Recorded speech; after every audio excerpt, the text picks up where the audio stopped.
Good afternoon. This is Dr. Wells, and this is our Thursday edition of The Word with Wells. It is May the 28th, and I'd like to share my thoughts about today's scriptural passage found in Romans chapter 12, verse 18. And essentially it says that we are to rejoice with those who rejoice, and we mourn with those who mourn. I thought through and meditated through that passage pretty much the greater part of the day. I was actually pretty hesitant about even doing a devotion today. I stayed up late last night, couldn't sleep, and just pondered the events that happened in Minnesota with the death of George Floyd. And I don't know why this one is affecting me more. Maybe it's a compounding effect of constantly observing these atrocities against African American men in particular. Of course, we have women who have also fallen victim to senseless killings. But I don't know, I don't have a feeling of rejoicing right now.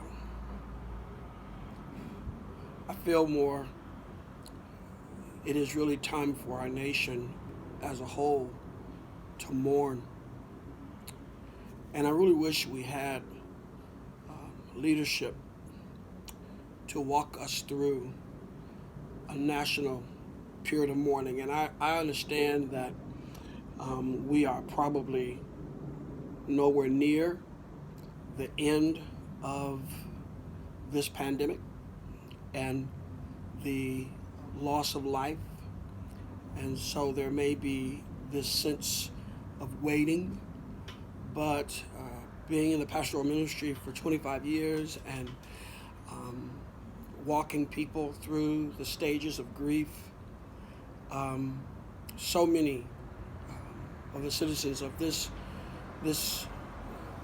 nation are in the throes of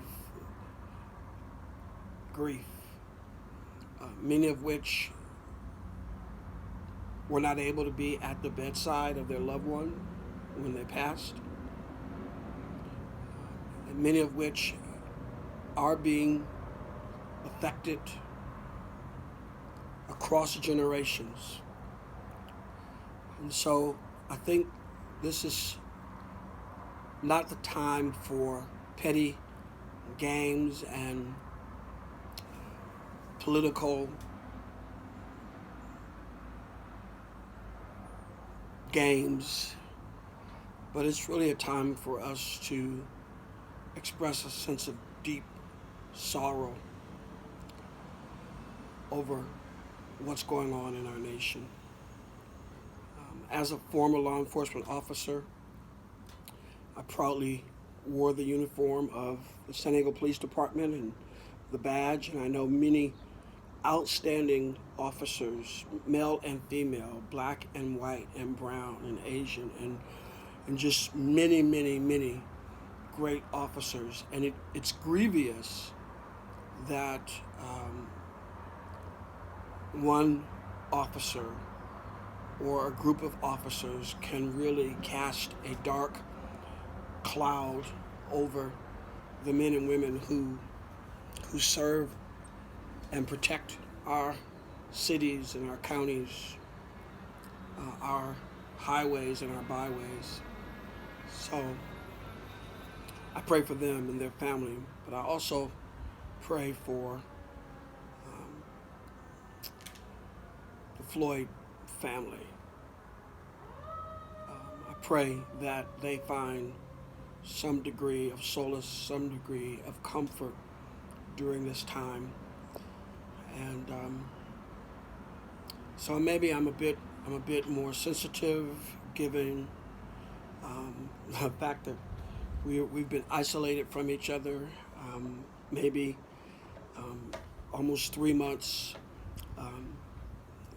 isolated from my own congregation, 3 months of dealing with this social distancing. Maybe that is a contributing factor to the mood in my own life, my own heart. Maybe it is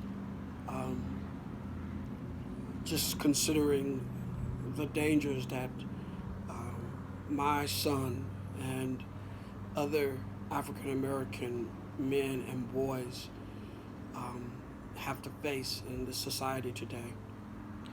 So, Paul aptly reminds us that there is a time that mourning will occur, and there is a need for those who love those who are mourning, those who care, those who are concerned, will mourn with. And so I mourn today. I grieve for our nation. And let me just say this before I close. I made a post a few days ago that I'm not sure that America was ever great. And I'm not going to retract that. I think we have done some great things, but we've also done some rather horrific things, and particularly to people of color. And so I will not support the idea that, one, we need to make America great again. Obviously, to attach the word again on it implies that we're not there. And I am hard pressed to find a time when we were there. Just check the history. There's a long-standing history of racism and discrimination and abuse. And there needs to be a solemnness across our nation, and not a celebration.